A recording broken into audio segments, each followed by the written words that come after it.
புஸ்தகம் 18ஆம் அதிகாரத்தை நாம் தியானிக்கலாம். எரேமியாவின் தீர்க்கதரிசன புஸ்தகம் 18ஆம் அதிகாரத்தை நாம் தியானிக்கலாம். நாம் ஜெபிக்கலாம். அதற்கு முன்பாக சோதராண்டவரே நன்றி செலுத்துகிற சுவாமி தகப்பனே, எப்பொழுது அருமையான இந்த நல்ல நாளுக்காய் நன்றி செலுத்துகிறோம். இப்பொழுது உங்களுடைய கர்த்தாவே இந்த காலை வேளையில ஆண்டவரே இன்னொரு தியானிக்க போவதுதான் இந்த பகுதி இந்த கரத்துல கொடுக்கிறோம். கர்த்தர் அங்கீகரியும் ஆசீர்வதியும் எங்களோடு கூட பரிசுத்த ஆவியானவர் பேசும் ஆண்டவரே. இதோ எங்கள் வார்த்தைகள் எல்லாம் எங்களுடைய வழியாளுடைய வார்த்தையா இல்லாத பரிசுத்த ஆவியானவருடைய வார்த்தையா இருப்பது ஐயா. தகப்பனே இதோ அந்த வார்த்தைகள் எல்லாம் கர்த்தர் அபிஷேகம் பண்ணுங்க ஆண்டவரே. அப்பா உங்க நன்றி செலுத்துகிறோம். ஏகமனத்தோடு ஏக சிந்தையோடு உடைய வார்த்தையை தியானிக்க அறியாது உதவி செய்யும் ஆண்டவரே. தடைகள் எல்லாம் நீக்கி போடும் ஆண்டவரே. இதோ ஏகமனதோடு கர்த்தரை வியர்த்த கர்த்தர் உதவி செய்யும் ஆசீர்வதி இயேசுவின் நாமத்தில் ஜெபிக்கிறேன் நல்ல பிதாவே. எரேமியாவின் புஸ்தகம் 18ஆம் அதிகாரத்தை நாம் தியானிக்கலாம். கர்த்தரால் எரேமியாவுக்கு உண்டான வசனம், நீ எழுந்து குயவன் வீட்டிற்கு போ, அங்கே என் வார்த்தைகளை உனக்கு தெரிவிப்பேன் என்றார். அப்படியே நான் குயவன் வீட்டிற்கு போனேன். இதோ அவன் திரிகையினாலே வணைந்து கொண்டிருந்தான். குயவன் வணைந்து கொண்டிருந்த மண்பாண்டம் அவன் கையிலே கெட்டு போயிற்று.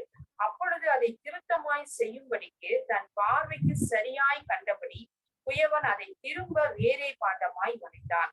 அப்பொழுது கர்த்தருடைய வசனம் எனக்கு உண்டாகி, அவர், இஸ்ரவேல் குடும்பத்தாரே, இந்த குயவன் செய்தது போல நான் உங்களுக்கு செய்யக்கூடாதோ என்று கர்த்தர் சொல்கிறார். இதோ இஸ்ரவேல் வீட்டாரே, களிமண் குயவன் கையில் இருக்கிறது போல நீங்கள் என் கையில் இருக்கிறீர்கள்.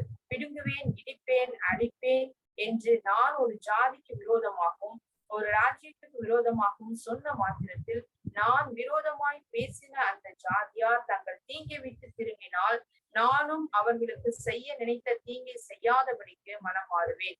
கட்டுவேன், நாட்டுவேன் என்றும் ஒரு ஜாதியையும் ஒரு ராஜ்யத்தையும் குறித்து நான் சொல்லுகிறதும் உண்டு. அவர்கள் என் சத்தத்தை கேளாமல் என் பார்வைக்கு பொல்லாப்பானத்தை செய்வார்களானால் நானும் அவர்களுக்கு அருள் செய்வேன் என்று சொன்ன நன்மையை செய்யாதபடிக்கு மனம் மாறுவேன். இந்த இடத்துல நம்ம வாசிக்கிறோம் எரேமியாவுக்கு ஆண்டவர் சொல்லுகிறார், நீ எழுந்து குயவன் வீட்டுக்கு போ. குயவன் வீட்டுக்கு போய் அங்க என்ன பண்ணா, அங்க குயவன் செய்கிற அந்த இடத்துல என்ன பண்ண, அங்க போ, நான் குயவன் வீட்டுக்கு போ, அங்க அவன் திரிகையினாலே வணைந்து கொண்டிருந்தான். குயவன் என்ன செய்கிறான் அப்படின்றத பார் அப்படின்னு சொல்லுகிறார். இந்த இடத்துல என்ன சொல்ற, ஏன் அந்த இடத்துல குயவனை பார்த்து குயவன் வீட்டுக்கு போன்னு சொல்றாரு அப்படின்னா, இந்த இடத்துல இஸ்ரவேல் ஜனங்கள் பாவம் செய்து மீண்டும் அடிமைகளாக கொண்டு போகப்பட்டிருக்கிறார்கள். அவங்களோட பாவத்தினால் என்ன, அவங்க எப்பெல்லாம் பாவம் செய்யறாங்களோ அப்பெல்லாம் ஒரு ராஜா நேபுகாத்நேச்சார் ஒவ்வொரு தேசத்துக்கு அடிமையாய் போய்கொண்டே இருந்தார்கள். இப்ப இந்த காலத்துல என்னன்னா எரேமியா இருக்கிறார். இந்த காலத்துல எரேமியா தீர்க்கதரிசியா இருக்கிறார் இஸ்ரவேல் தேசத்துக்கு. இப்ப இந்த இஸ்ரவேல் தேச ஜனங்கள் பாவம் செய்து இவர்கள் தேவனை விட்டு பின்வாங்கி போனபடினாலே இவர்கள் என்னன்னா, இதான் அந்த இடத்துல நம்ம வாசிக்கிறோம், குயவன் கையில் இருந்த களிமண் கெட்டு போயிற்று. எப்படி குயவன் கையில களிமண் இருக்கிறதோ அதை போல நீங்களும் என்னுடைய கரத்தில் இருக்கிறீர்கள் என்று இஸ்ரவேல் ஜனத்தை குறித்து ஆண்டவர் இந்த இடத்துல உரைக்கிறார். இதுல இருந்து நம்ம என்ன தெரிந்து கொள்ள வேண்டும் என்றால், குயவன் கையில் இருக்கிற களிமண் ஒருவேளை நம்மளுடைய வாழ்க்கையின் இஸ்ரவேல் ஜனங்களை போல நம்மளும் ஒருவேளை தேவனை விட்டு பின்வாங்கி இருக்கலாம். ஆண்டவரை அறிந்த பிறகு ஒருவேளை நம்மளுடைய வாழ்க்கையில பின்மாற்றம் இருக்குமே, ஆனால் இதுதான் குயவன் கையில என்னன்னா கெட்டு போயிற்று. களிமண் என்ன ஆயிடுச்சு, கெட்டு போயிற்று.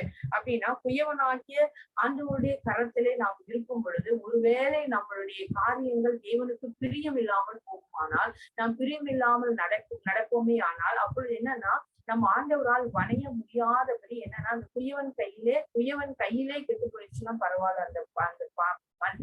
ஆனா குயவன் கையில் இல்லாமல் அந்த மண் வெளியே அது என்ன, ஒரு பொருளாய் உருவானதற்கு அப்புறம் அதுல ஒரு சேதம் ஏற்படுமேனா அதை உருவாக்குறது கஷ்டம். குயவன் கையிலே கட்டு போகிற களிமண் குயவன் மறுபடி திரும்ப எப்படி வேணாலும் வணைய முடியும். ஹல்லேலூயா. அதுதான் நம்முடைய பரம குயவனாகிய இயேசு கிறிஸ்துவின் கரத்திலே நாம் என்ன பண்ணணும், நம்மை ஒப்பு கொடுக்கும் பொழுது அவர் தம்முடைய சித்தத்தின்படி நம்மை வணைவார். ஹல்லேலூயா. அதைதான் அந்த இடத்துல நம்ம வாசிக்கிறோம். குயவன் நீங்கள் அனைவரும் என்னன்னா என் கையில இருக்கிற களிமண், குயவனாகிய என்னுடைய இஸ்ரவேல் வம்சத்தாரினர் என்னுடைய கரத்திலே இருக்கிற களிமண்ணை போல இருக்கிறீர்கள் அப்படின்னு சொல்ல, நாம் அனைவருமே கர்த்தருடைய கரத்திலே களிமண்ணை போல ஒப்பு கொடுத்தால் மாத்திரமே தேவன் தன்னுடைய விருப்பப்படி தன்னுடைய சித்தப்படி என்ன பண்ணுவாரா, நல்ல பாத்திரமாய் வணைவார். ஹல்லேலூயா. ஒரு களிமண்ணை போல ஒரு சிலருக்கு ஏன் இந்த மாதிரியான பிரச்சனைகள் வருது அப்படின்னு பார்த்தோம்னா, அவங்களுக்கு ஒப்பு கொடுத்தல் என்னன்னா களிமண்ணை போல என்ன பண்ண மாட்டாங்க, ஒப்பு கொடுக்க மாட்டாங்க. தேவன் தன்னுடைய சித்தத்தின்படி வணைவதற்கு தேவ திட்டத்திற்கு ஒப்பு ஒப்பு கொடுக்காவிட்டால் நம்மளுக்கு என்ன ஆகாதுன்னா ஆண்டவர் தன்னுடைய சித்தப்படி நம்மை வணைய முடியாது. இந்த களிமண்னா குயவனுடைய கரத்துல வந்து அடங்கி இருக்க வேண்டும். குயவன் எங்க வணைந்தாலும் எப்படி என்ன செய்தாலும் அதற்கு இந்த களிமண் ஒப்பு கொடுக்கும் போது மாத்திரமே என்ன ஆகும்னா ஒரு நல்ல ஒரு பாத்திரமாக அது உருவாகும். அல்லேலூயா. அதே போல தேவ சித்தத்துக்கு நம்மை ஒப்பு கொடுக்கும் போது மாத்திரமே, முழுமையான தேவ திட்டத்திற்கு ஒப்பு கொடுக்கும் போது மாத்திரமே நம்மளுடைய வாழ்க்கையிலே என்னன்னா ஆண்டவர் நம்மை கனமுள்ள பாத்திரமாக வணைவார். அல்லேலூயா. தேவனுக்கு என்னது, எல்லா பாத்திரங்களும் கனமுள்ள வேண்டும். அவருடைய பார்வையில எந்த பாத்திரமும் கனவீனமானது அல்ல. தேவன் எல்லாரையும் சமமாகத்தான் பார்க்கிறோம். ஒருத்தர் மேலேயும் ஒருத்தர் கீழையும் வச்சு ஆண்டவர் பார்க்கவே மாட்டாரு. மனுஷன் பார்க்கிற பார்வை, ஆனா தேவன் அப்படி பார்க்கிறவர் அல்ல. இடத்துல நம்ம பார்க்கிறோம். இந்த இடத்துல வந்து சொல்லுகிறார், குயவன் எப்படி களிமண்ணை மறுபடியுமாக அது ஒருவேளை கெட்டு போயிருந்தாலும் அந்த மறுபடியும் என்ன பண்ற அந்த பாத்திரம் ஒருவேளை ஏதாவது ஒரு இடத்துல வணையும் போது கோணையா போயிருந்தாலும் ஒருவேளை அது ஷேப்லெஸ்ஸா இருந்தா கூட மறுபடியும் என்ன பண்ணுவாங்கன்னா குயவன் அதை மறுபடியுமாக பிசைந்து மறுபடியும் அதை 0 ஸ்டேஜ் கொண்டு வந்து மறுபடியும் என்ன பண்ணுவார்னா வணைவார். அதே போல ஆண்டவருடைய கரத்திலே நம்மை நாம் ஒப்பு கொடுக்கும் போது தேவன் மறுபடியும் நம்மை உருவாக்க வணைய ஆண்டவர் வல்லவராய் இருக்கிறார். ஆண்டவர் எப்படிப்பட்டவர்னா, ஒருவேளை நம்ம களிமண்களை போல ஆண்டவர் சமூகத்துல ஒப்பு கொடுக்காத வரை தேவன் வணைய மாட்டார். ஆண்டவர் கடத்துல ஒப்பு கொடுக்கும் போது தேவ சித்தத்துக்கு முழுவதுமாய் அர்ப்பணிக்கும் போது மாத்திரம்தான் தேவன் நம்மை வணைய முடியும். இதுக்கு உதாரணமா ஒண்ணு நம்ம சொல்லணும்னா என்ன சொல்லலாம், யோனாவுடைய காரியத்தை நம்ம சொல்லலாம். யோனா என்ன பண்ணாருன்னா தேவ சித்தத்துக்கு என்ன பண்ணாருன்னா அவர் கீழ்ப்படியாமல் என்ன பண்ணாருன்னா ஓடுனார். ஆனா ஆண்டவர் விடலை. யோனாவை என்ன பண்ணார், திரும்ப இழுத்து கொண்டு வந்து என்ன பண்றாரு, மறுபடியுமாக நினிவேக்கு அனுப்புகிறார். மறுபடியுமாக நினிவே என்ன பண்றாருன்னா யோனா என்ன பண்றாருன்னா தேவ சித்தத்துக்கு முழுவதுமா ஒப்பு கொடுக்கிறார். இந்த சித்தத்தின்படியே நான் செய்வேன். மீன் வயிற்றுல 3 நாள் இருக்கிறார். அப்புறம் என்ன பண்றாருன்னா கர்த்தருடைய சித்தத்துக்கு ஒப்பு கொடுக்கிறார். மறுபடியும் என்ன பண்றாருன்னா அந்த நினிவேக்கு போய் சொல்ல வேண்டிய தீர்க்க தரிசனத்தை சொல்லுகிறார். அந்த இடத்துல ஒரு பெரிய மனம் திரும்புதல் வருகிறது, ஒரு பெரிய ரட்சிப்பு உண்டாகிறது. இதைதான் நம்ம பார்க்கிறோம். இதே போல நம்மளுடைய வாழ்க்கையில நம்முடைய சித்தம் நிறைவேறலன்னு சொல்லி நிறைய நேரத்துல நம்ம வருத்தப்பட தேவையே இல்லை. ஏன்னா நம்மளுடைய திட்டங்களையும் சித்தத்தையும் காட்டிலும் ஆண்டவருடைய திட்டமும் ஆண்டவருடைய சித்தமும் மிகவும் பெரியது. ஹல்லேலூயா. நம்மளுடைய சித்தமெல்லாம் என்ன, இந்த கடன் பிரச்சனையில இருந்து வெளியில வந்தா மட்டும் போதும், இந்த பிரச்சனை என்னை விட்டு நீங்களா போதுன்றது மட்டும்தான் நம்மளுடைய திட்டம். ஆனால் தேவ திட்டம் அதுவல்ல. தேவ திட்டம் இதை காட்டிலும் அதிகமானது, இதை காட்டிலும் மேலானது. ஹல்லேலூயா. அதைதான் நம்ம போன வாரம் நம்ம பார்த்தோம். அன்னாளுடைய ஜெபத்தை குறித்து நம்ம பார்த்தோம். அன்னாளுடைய விருப்பம் எல்லாம் என்னன்னா ஒரு குழந்தை கிடைத்தால் போதும். ஆனா ஆண்டவர் வந்து சாதாரண குழந்தையை கொடுப்பதற்காக அன்னாளை வந்து அவ்வளவு நாள் காத்திருக்க வைக்கவில்லை. தேவன் வந்து ஒரு பெரிய திட்டத்தோடு கூட அன்னாளை காக்க வைத்திருந்தார், வெயிட் பண்ண சொல்லியிருந்தார். அதே போல நம்மளுடைய வாழ்க்கையிலும் கூட நம்ம நிறைய காரியங்கள் தேவ சித்தத்துக்கு ஒப்பு கொடுக்கும் பொழுது ஒருவேளை காத்திருக்க வேண்டிய சூழ்நிலை வரலாம். அப்பொழுது நம்ம காத்திருக்கும் பொழுது நிச்சயமாகவே தேவன் தன்னுடைய கனமுள்ள திட்டத்தின்படி, பெரிய திட்டத்தின்படி நம்மை கனமுள்ள பாத்திரமாக, தேவன் விரும்புகிற பாத்திரமாக, தேவன் பிரியப்படுகிற பாத்திரமாக நம்மை வணைவார். எப்பொழுது வந்து இந்த பாத்திரம் வந்து கனம் பெறும் அப்படின்னா, அந்த களிமண் வந்து என்ன பண்ணா குயவனுடைய எல்லா ப்ராசஸ் ஒத்து போகும்போது மாத்திரம் ஒரு நல்ல பாத்திரமா வெளியில வந்து நிற்க முடியும். இந்த குயவன் என்ன பண்ணுவார், அதை வணைவார். அதுக்கப்புறம் அது நெருப்புனால என்ன பண்ணா வாட்டி எடுக்கப்படும். திரும்ப என்ன பண்ணுவாங்க, அதுக்கு என்னென்ன பண்ணணுமோ அதெல்லாம் பண்ணி கடைசியா பார்க்கும்போது அந்த பாத்திரம் இந்த அழகுள்ளதா இருக்கும். அதை பார்த்து எல்லாரும் வாங்கி உபயோகப்படுத்துவார்கள். அதே போலதான் நாம மற்றவர்களுக்கு உபயோகமாக மாற வேண்டும் என்றால், கிறிஸ்துவினுடைய நறுமணத்தை நாம் பரப்ப வேண்டுமே என்றால், குயவனை போல, குயவனுடைய கரத்தில் இருக்கிற களிமண்ணை போல நாம் தேவ கரத்திலே நம்மை அர்ப்பணிக்க வேண்டும். இந்த அர்ப்பணிப்பு இல்லாமல் யாராலும் தேவன் பயன்படுத்த மாட்டார். நாம் யாரா இருந்தாலும் தேவ சித்தத்துக்கு ஒப்பு கொடுக்காமல், இந்த களிமண்ணை போல நம்மை நாம் அவருடைய சித்தத்திற்கு அர்ப்பணிக்காமல் தேவன் பயன்படுத்த மாட்டார். ஒரு சில நேரத்துல என்னன்னா, இந்த இடத்துக்கு தான் நான் செய்வேன், இதை மட்டும் இப்படித்தான் செய்வேன், என்னுடைய பாணியில தான் நான் செய்வேன் அப்படின்னு இருக்கும்பொழுது என்னன்னா ஆண்டவர் உடைப்பார். அதுதான் நம்ம வந்து யோனாவுடைய வாழ்க்கையில பார்க்கிறோம். யோனா சொன்னார், நான் நினிவேக்கெல்லாம் போக முடியாதுன்றதுக்காக தான் என்ன பண்ணார், கப்பலினுடைய அடித்தட்டில் போய் படுத்துக் கொண்டார். ஆனா ஆண்டவர் என்ன செய்தார், யோனாவை விடவே இல்லை, தொடர்ந்து பிடித்தார். மீனிங் வயிற்றிலே போட்டார். இதெல்லாம் என்னன்னா அவர் வந்து என்ன பண்ணல, கீழ்ப்படியாமையினாலே தேவ சித்தத்துக்கு ஒப்பு கொடுக்காததுனால நம்ம தேவ சித்தத்தை விட்டு எவ்வளவோ தூரம் எங்க விலகி போனாலும் தேவனால நம்ம திரும்பவுமாய் கொண்டு வர முடியும். ஹல்லேலூயா. அதைதான் இந்த இடத்துல நம்ம பார்க்கிறோம். கப்பலின் அடித்தட்டில போய் வேறொரு கப்பல், தர்ஷீசுக்கு போற கப்பலோட அடித்தட்டில படுத்துக் கொள்கிறார். இதெல்லாம் என்னன்னா, இப்படி நான் செஞ்சேன்னா ஆண்டவரால என்னை கண்டுபிடிக்க முடியாது, தேவ சித்தத்தை விட்டு நான் விலகி போயிடலாம்னு நினைச்சாரு. ஆனா தேவன் வந்து நம்ம பூமியின் கடையாந்தரத்துக்கு போனாலும், ஒருவேளை என்ன அது பூமியின் அடியிலே போனாலும், எங்கே போனாலும் அவருடைய கரம் நம்மோடு இருக்கிறது. ஹல்லேலூயா. நம்ம எங்க இருந்தாலும் தேவன் கண்டுபிடித்து கொண்டு வருவார். ஒரு சில நேரத்துல தேவ சித்தத்தை செய்தால் மாத்திரம்தான் என்ன ஆகும்னா விடுதலை வரும். இப்ப யோனா வந்து நினிவேக்கு போய் பிரசங்கம் பண்ணு அப்படின்னு போகலாம் தானே, சரி போ நான் வேற ஆள் அனுப்புறேன், ஆண்டவர் அனுப்பல. ஆண்டவர் என்ன பண்ணார், யோனாவையே தான் திரும்ப கொண்டு வருகிறார். அதே போல நம்மளுடைய வாழ்க்கையில தேவ திட்டம் எது என்று நாம் அறிந்து கொள்ள வேண்டும். அந்த திட்டத்துக்கு நம்மை அர்ப்பணிக்க வேண்டும். அதற்கு நாம் எதிர்த்து நிற்கக்கூடாது, புரட்டாட்டம் பண்ணக்கூடாது, தேவ சித்தத்தை விட்டு விலகி போகக்கூடாது. அப்படி நம்ம விலகி போகும் பொழுது யோனாவை போலதான் ஒரு சில வேண்டாத பாடுகள் வழியாய் நாம் கடந்து செல்ல நேரிடும். நம்ம இதுல இருந்து என்ன கற்றுக்கொள்கிறோம், இந்த களிமண் எப்படி குயவன் கையில இருக்கிறது, அதே போல நாம் அனைவரும் கர்த்தருடைய கரத்துல இருக்கிறோம். அவர் தன்னுடைய சித்தத்தின்படி, தன்னுடைய திட்டத்தின்படி என்னன்னா நல்ல நல்ல கனமுள்ள பாத்திரமாய் வணைவதற்கு இந்த காலை வேளையில நம்ம ஒப்புக் கொடுக்கிறோம். ஒரு வேளை அந்த ப்ராசஸ் வந்து ரொம்ப கடினமாக இருக்கலாம், அந்த பாதை உபத்திரவத்தின் பாதையா இருக்கலாம். ஆனாலும் பரிசுத்த ஆவியானவர் நம்மை பலப்படுத்துவார். தன்னுடைய கனமுள்ள பாத்திரமாய் நம்மை வணைவதற்கு ஆண்டவருடைய கரத்தில் என்ன பண்ணணும், நம்மை நாம் ஒப்புக் கொடுக்க வேண்டும். அதை தேவன் விரும்புகிறார். தேவன் அதை விரும்புகிறார். அதை தான் நம்ம பார்க்கிறோம். இந்த களிமண் குயவன் என்ன பண்ணுவாங்கன்னா, இந்த களிமண்ணை வச்சு இந்த பாத்திரத்தை வளைஞ்சிட்டே இருப்பாங்களாம். நான் போன வாரம் ஒரு ஆர்டிகிள் ஒண்ணு படிச்சேன். அதுல என்னன்னா, இந்த குயவன் வந்து இந்த பாத்திரத்தை வளைஞ்சிட்டே இருக்கும்போது அந்த சீன தேசத்துல இருக்கிற ஒரு கலைஞர் எழுதியிருக்காரு. அவர் என்னன்னா, இவருக்கு கீழே இருக்கிறவங்களுக்கு எல்லாம் கற்றுக் கொடுக்குறவங்களுக்கு என்னன்னா லைனா வந்து என்ன ஆகுனா, இவர் எப்படி செய்யறாரோ அதே போலவே செய்வாங்களாம். அதே போலவே செஞ்ச உடனே என்ன பண்ணுவாங்களா, திடீர்னு யாருக்காவது ஒரு மிஸ்டேக் ஆயிடுச்சு அப்படின்னா அவங்க அதுக்கு மேல அதை செய்யக்கூடாது அப்படின்னு நிறுத்திடணும். என்ன பண்ணிடணும்னா, அதை அப்படியே கொண்டு போய் அந்த மாஸ்டர் கையில கொடுத்துடணும். அவர் என்ன பண்ணுவார்னா, அதுக்கு மேல அவரு தான் அதை வந்து என்ன பண்ணணும், அதை சரி செய்வார். அந்த தவறை சரி செய்வார். இவங்க செய்யக்கூடாது. அதை ஒரு வேலை செஞ்சுட்டே இருக்கும்போது ஏதாவது ஒரு ஃபால்ட் வந்துருச்சு அப்படின்னா அதை என்ன பண்ணணும்னா, அவர் எடுத்து கொண்டு போய் அந்த மாஸ்டர் கிட்ட கொடுத்துடணும். அந்த மாஸ்டர் தான் என்ன பண்ணுவார்னா, அந்த பாத்திரத்தை நல்ல பாத்திரமாக, அந்த தவறை அவரு மாத்திரம் தான் சரி செய்ய முடியும். ஏன்னா அந்த தவறான பாத்திரத்தை இவங்க மறுபடியும் சரி செய்யும் பொழுது இன்னும் அதுல வந்து அதிகமான மிஸ்டேக் வரும்.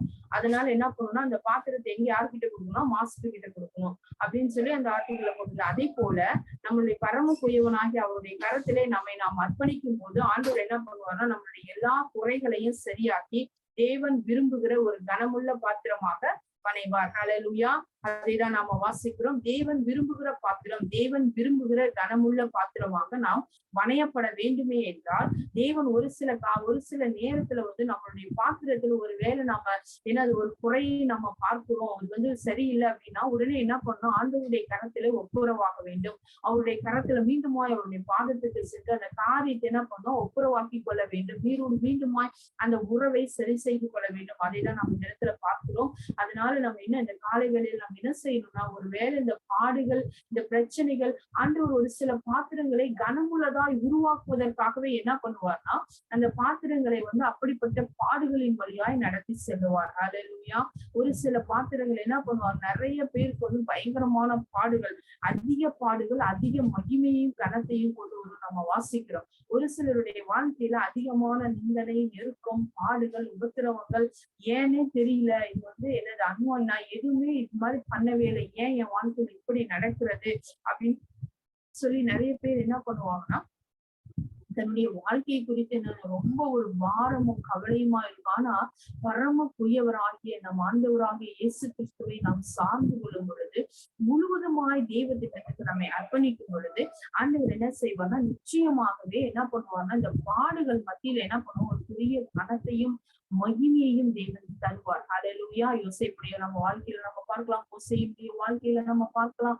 இவர்கள் எல்லாரும் என்னன்னா பாடுகள் வழியாய் கடந்து வந்து பின்புதான் மகிமையான பாத்திரங்களாய் தேவனுடைய கரத்திலே தேவனாலே பயன்படுத்தப்பட்டார்கள். அதே போல தேவன் பயன்படுத்துகிற பாத்திரங்களாய் நாம் மாற வேண்டும் என்றால் தேவ சித்தத்துக்கு நம்மை நாம் ஒப்புக் கொடுக்க வேண்டும். தேவ திட்டத்துக்கு நம்மை அர்ப்பணிக்க வேண்டும். ஒருவேளை மோசேயை ஆண்டவர் அனுப்புறப்போ அது வந்து சாதாரணமான அழைப்பல்ல. நீ இஸ்ரவேல் எகிப்துக்கு போய் என்னுடைய ஜனத்தை அங்கிருந்து வீட்டுக்கு கொண்டு வா அப்படின்னு அனுப்புறாருன்னா, ஏன்னா அந்த ஜனங்கள் வணங்கா கழுத்துள்ள ஜனங்கள், கடினமான ஜனங்கள், அடங்காத ஜனங்கள், கீழ்ப்படியாத ஜனங்கள். அந்த ஜனங்கள்கிட்ட போறதுக்கு யாருமே விரும்ப மாட்டாங்க.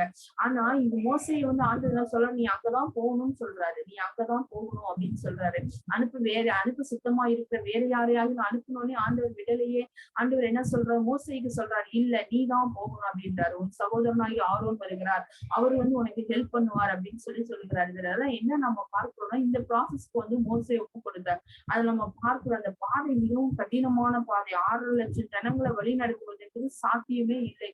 ஒரே ஒரு மனிதனை கொண்டு தேவன் வழி நடத்தி வருகிறார். இந்த அழைப்பு, இந்த காரியங்களுக்கு என்னன்னா, மோசே தன்னை அர்ப்பணித்தார். அதே போல நம்மளுடைய வாழ்க்கையில ஒருவேளை ஆண்டவர் கொடுக்கிற திட்டங்கள், ஆண்டவர் காண்பிக்கிற பாதை, ஆண்டவருடைய சித்தம் இதுதான் நம்மளுக்கு தெரியும் ஒரு சில டைம்ல. ஆனா அதை நம்ம செய்ய மாட்டோம் யோனா மாதிரி. ஏன்னா அதுல ரொம்ப தீமை இருக்கிறது, அது நம்மளால தனியா போய் செய்ய முடியாது. ஏன்னா அதுல ரொம்ப பிரச்சனை வரும், அதெல்லாம் நம்ம தாங்கக்கூடிய சக்தி இல்லை, இது ரொம்ப அவமானம் வரும், ரொம்ப பிரச்சனைக்குரிய ஏரியா, அந்த ஏரியால போய் ஊழியம் செய்ய முடியாது.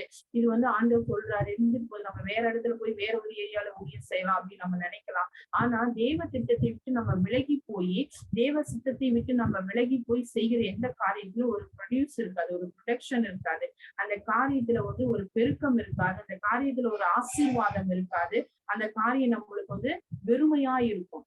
ஹல்லேலூயா. அதைதான் நம்ம பார்க்கிறோம். இந்த காலை வேளையில நாம் தேவ சித்தத்துக்கு ஒப்பு கொடுக்கணும். பேதுருவை நம்ம பார்க்கலாம், ஆண்டவர் என்ன உயிர் தெழுந்ததுக்கு அப்புறம் நான் மீண்டுமாய் நம்ம என்ன பண்றேன், மறுபடியுமா நான் மீன் பிடிக்க போறேன்னு சொல்லி போய் மறுபடியுமாய் வலை போடுகிறார், ஒன்றும் கிடைக்கல. ஆண்டவர் சொல்லுகிறார், என்ன அது பிள்ளைகளை ஏதாவது இருக்கிறதா அப்படின்னு சொல்லி இந்த பக்கமா வலையை போடுங்க, திரும்ப மீனை பிடித்து கொண்டு வருகிறார். இதுலதான் என்னன்னா, ஆண்டவரை விட்டு விலகி போகும் பொழுது என்னன்னா, நம்ம வாழ்க்கையில என்ன இருக்காது, ப்ரொடக்ஷன் இருக்காது, ஒரு விருத்தி இருக்காது, ஒரு ஆசீர்வாதம் எதை செய்தாலுமே சரி அதுல ஆசீர்வாதமும் விருத்தி எதுவுமே இருக்காது. அதைதான் நம்ம பார்க்கிறோம். அதே போல இந்த குயவனாகிய பரம குயவனாகிய ஆண்டவருடைய கரத்திலே நம்ம இந்த காலை வேளையில ஒப்பு கொடுப்போம். தேவ சித்தம் எதுவா இருந்தாலும் அதற்கு நாம் அர்ப்பணிப்போம், அதற்கு நாம கீழ்ப்படிவோம். அந்த சித்தத்தை செய்வதற்கு தேவ பாதத்திலே நம்மை அர்ப்பணிக்கும் பொழுது அதை செய்வதற்கான பலனை தருவார். நினிவேக்கு போய் யோனா அந்த ஆண்டவருடைய அந்த வார்த்தையை சொன்ன உடனே யோனாவை யாரும் கொல்லல, அவருடைய தலையை யாரும் வாங்கல. ஆனா என்னாச்சு, அவர் சொன்னதுக்கு அப்புறம் ஒரு பெரிய மனம் திரும்புதல் உண்டானது.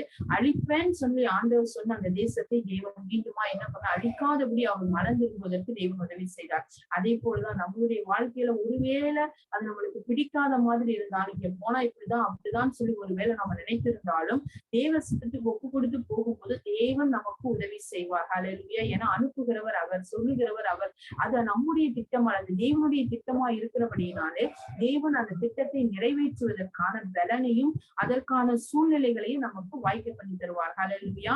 அதைதான் நம்ம வாசிக்கிறோம். இந்த இடத்துல நம்ம வாசிக்கிறோம், குயவன் கையிலே என்ன அதுனா களிமண் கெட்டு போக கூடாது. குயவனாகி ஆண்டவருடைய கரத்திலே நம்ம கெட்டு போகிறவர்களாய், ஆண்டவருடைய சித்தத்தை விட்டு வழி விலகிறவர்களாய் நாம் இராதபடிக்கு ஆண்டவருடைய திட்டத்தோடு இணைந்து செயல்படுகிறவர்களாய் நாம் இருக்க வேண்டும். அப்பொழுதுதான் என்னன்னா, ஆண்டவர் விரும்புகிற செம்மையான ஒரு மகிமையான நல்ல பாத்திரங்களாய், தேவன் பிரியப்படுகிற ஒரு பாத்திரங்களாய் தேவன் நம்மை பயன்படுத்துவார். ஹல்லேலூயா. அந்த உலகத்துல அதை காட்டிலும் ஒரு பெரிய காரியம் ஒன்றுமில்லை. தேவனுடைய திட்டத்தையும் சித்தத்தையும் செய்தாலே போதும். நம்ம பெரிய பெரிய காரியங்களை செய்ய வேண்டும். அது ஆண்டவருடைய சித்தமா இருந்தால் தேவன் பெரிய காரியங்களை செய்வதற்கு நமக்கு உதவி செய்வார். ஒருவேளை சின்ன சின்ன காரியங்களை செய்வதற்கு தேவன் நமக்கு உணர்த்துவாரே ஆனால், தேவன் நமக்கு சொல்லுவாரே ஆனால், அந்த காரியங்களை செய்வதற்கு நாம் கீழ்ப்படிவோம். தேவ சித்தத்துக்கு நம்மை அர்ப்பணிப்போம். தேவன் நம்முடைய வாழ்வில பெரிய காரியங்களையும் பெரிய மாற்றங்களையும் கொண்டு வருவார். நாம் ஜெபிக்கலாமா? ஆண்டவரே, நன்றி செலுத்துகிறோம் சுவாமி. தகப்பனே, நீர் கொடுத்த அருமையான இந்த நல்ல நாளுக்காய் நன்றி செலுத்துகிறோம். இதோ இப்பொழுது கூட கர்த்தாவே, ஆண்டவரே, எரேமியா 18ஆம் அதிகாரத்திலே நாங்கள் தியானித்தபடி கர்த்தாவே, ஆண்டவரே உமக்கு நன்றி செலுத்துகிறோம். நாங்கள் வாசித்ததான ஆண்டவரே எரேமியா 18ஆம் அதிகாரத்திலே தகப்பனே, இஸ்ரவேல் தேசத்தாருக்கு வம்சத்தாருக்கு நீர் என்னென்ன சொன்னீர் என்று நாங்கள் வாசித்தோம். ஆண்டவரே, அதே போல அப்பா ஆண்டவரே, இதோ பரம குயவனாகிய உடைய கரத்துல எல்லா காரியங்களையும் ஒப்பு கொடுக்கிறோம். ஆண்டவரே, இதோ குயவனாகிய நீர் ஆண்டவரே, இதோ எங்களை நீர் வணைய வேண்டும், சித்தத்தின்படி வணைய வேண்டும், இப்படித்தான் நடக்க வேண்டும், இப்படித்தான் எனக்கு செய்ய வேண்டும், இப்படித்தான் என் வாழ்க்கை அமைய வேண்டும் என்று நாங்கள் ஆண்டவரே எங்கள் சுய இஷ்டத்தின்படி ஓடாதபடி ஆண்டவரே இதோ தேவ சித்தத்துக்கு முழுவதுமாய் எங்களை அர்ப்பணிக்கவும், ஆண்டவரே இதோ கர்த்தாவே உம்முடைய திட்டத்திற்கு எங்களை ஒப்புக் கொடுக்கும், உம்முடைய இருதயத்தின் விருப்பத்திற்கு எங்களை ஒப்புக் கொடுப்போம். இந்த காலை வேளையில நாங்கள் செபிக்கிறோம் ஆண்டவரை, ஒரு மனதோடு செபிக்கிறோம் ஆண்டவரே. தேவ சித்தத்தை விட்டு ஒரு வேளை விலகி போயிருப்பேன் என்றால் ஆண்டவரே இதோ மீண்டுமாய் மண்டை வரவும் ஆண்டவரே, பரம குயவனாகி நீர் மறுபடியுமாய் ஆண்டவரே திரும்ப புதிய பாத்திரமாய் கனமுள்ள பாத்திரமாய் நீர் உருவாக்கவும் வேண்டுமாய் நாங்கள் செபிக்கிறோம் ஆண்டவரே. இந்த காலை வேளையில பரிசுத்த ஆவியானவர் அப்படிப்பட்ட கிருபையை நீர் அருள வேண்டும் என்று செபிக்கிற. ஒரு வேளை அந்த பாதை கடினமா இருக்கலாம் ஐயா ஆண்டவரே, இதோ நீர் கூட இருக்கும்போது எதுவும் கடினம் அல்ல ஆண்டவரே. நீர் கூட இருக்கும்போது எதுவும் எங்களை சேதப்படுத்தாத ஆண்டவரே. இது அந்த வேலையில அப்படிப்பட்ட ஒரு நல்ல திட்ட நம்பிக்கையை கொடுத்து விசுவாசத்தை கொடுத்து உம்முடைய பாதையிலே தொடர்ந்து ஓட தேவ சித்தத்தை தொடர்ந்து செய்ய கர்த்தாவே நீர் உதவி செய்ய வேண்டும் என்று செபிக்கிற. ஒரு சிலர் பாதியிலேயே ஆண்டவரே பயணத்தில் தேவ சித்தத்தை அவருடைய ஆண்டவருடைய சித்தத்தை செய்கிற காரியங்களை பாதியிலே நின்று கொண்டிருப்பார்களே என்றால் தடுமாற்றத்தோடு குழப்பத்தோடு இருக்கிறவர்களுக்காக செபிக்கிற ஆண்டவரே. கர்த்தாவே அப்படிப்பட்டவர்களுக்கு ஆண்டவரை நல்ல மீண்டுமாய் திரும்ப ஓட பலன் தாரும், திரும்பவுமாய் தங்களை புதுப்பித்துக் கொள்ள தேவ சித்தத்துக்கு தங்களை அர்ப்பணிக்க கர்த்தர் உதவி செய்வீராக. ஆவியானவரே உமக்கு நன்றி செலுத்துகிற. ஒவ்வொருவருக்கென்று நீர் ஒரு ட்ராக் வைத்திருக்கிறீர் ஆண்டவரே. அவரவர்களுக்குரிய பாதையிலே தொடர்ந்து ஓட ஆண்டவரே இதோ கர்த்தாவே பின்வாங்கி போகாதபடி ஆண்டவரே, பின்மாற்றத்துக்குள்ளாய் போகாதபடி தகப்பனே இதோ தொடர்ந்து கிறிஸ்துவை நோக்கி ஓட ஆண்டவரே நீர் உதவி செய்ய வேண்டும் என்று செபிக்கிற. தடைகள் எல்லாம் நீக்கி போடுங்க ஆண்டவரே. இதோ உங்களுடைய சித்தத்தை செய்யக்கூடாதபடி இருக்கிற எல்லா தடைகள், மனுஷீக தடை, மாம்சீக தடைகள், பிசாசின் தடைகள் இயேசுவின் நாமத்தினால உங்களுடைய பிள்ளைகளை விட்டு வெளியேறட்டும் ஐயா ஆண்டவரே. தேவ சித்தத்தை முழு மனதோடு தேவ திட்டத்தை முழு மனதோடு செயல்படுத்த உங்களுடைய பிள்ளைகளுக்கு பலன் தாரும் ஆண்டவரே, பலன் தாரும். தொடர்ந்து உங்களுடைய பாதத்திலே காத்திருக்கவும், தொடர்ந்து உங்களுடைய சித்தத்தை செய்யவும், மகிமையுள்ள பாத்திரங்களாய் விளங்கவும் ஆண்டவரே நீர் உதவி செய்ய வேண்டும் என்று செபிக்கிற. இந்த காலை வேளையிலே எங்கள் ஒவ்வொருவரையும் தேவனே உடைய பரிசுத்த திட்டத்தின்படி கர்த்தர் வணைய ஒப்பு கொடுக்கிற ஐயா, வணைய ஒப்பு கொடுக்கிறோம் அப்பா. நீர் வணைவீராக ஆண்டவரே பிதாவின் சித்தத்துக்கு நீர் எப்படி முழுவதுமாயுமே அர்ப்பணித்தீரோ அதே போல கர்த்தாவே எங்களையும் நாங்கள் ஒப்பு கொடுக்கிறோம் ஆண்டவரே. உம்முடைய சித்தம் செய்வதற்கு முழுவதுமாய் ஒப்பு கொடுக்கிறோம் ஆண்டவரே. கர்த்தர் வணைந்தருளும், நீர் விரும்புகிற பாத்திரமாய் வணைந்தருளும். எங்களுடைய விருப்பம் அல்ல ஆண்டவரே. பிதாவே உம்முடைய சித்தத்துக்கு எங்களை அர்ப்பணிக்கிறோம். உம்முடைய சித்தத்தின்படியே ஆக கிடவுதையா கர்த்தாவே. உம்முடைய சித்தத்தின்படி செய்யும் பொழுது பரிபூரண நன்மை, பரிபூரண ஆசீர்வாதம் உண்டாகும் ஆண்டவரே. அப்பா உம்முடைய விருப்பத்துக்கு ஒப்பு கொடுக்கிறோம். கர்த்தர் அங்கீகரிங்க, ஆசீர்வதிங்க. செய்தியை கேட்ட ஒவ்வொருவரையும் ஆசீர்வதியும். இந்த ஆல்பா சேனலை கர்த்தர் ஆசீர்வதிங்க ஆண்டவரே. இதுல பணி செய்கிற ஒவ்வொருவரையும் கர்த்தர் ஆசீர்வதிங்க ஆண்டவரே. இந்த சேனல் இன்னும் அநேகருக்கு ஆசீர்வாதமா இருக்கு. அநேகருடைய ஆண்டவரே இதோ கர்த்தாவே வாழ்க்கையில ஒரு மாற்றத்தை கொண்டு வர ஜனங்களுமே அறிந்து கொள்ள இந்த சேனலை ஆசீர்வதிங்கப்பா ஆண்டவரே. உமக்கு நன்றி செலுத்துகிறோம். இன்னும் அநேகர் ஆண்டவர் இதை கொண்டு நன்மை அடைய, ரட்சிக்கப்பட, உண்மை அறிந்து கொள்ள கர்த்தர் உதவி செய்யுங்க, ஆசீர்வதிங்க. திருக்கரத்தில் ஒப்பு கொடுக்கிற சாமி ஆளுகை செய்யுங்க. இயேசுவின் நாமத்தில் செபிக்கிறோம் நல்ல பிதாவே. ஆமென், ஆமென், ஆமென்.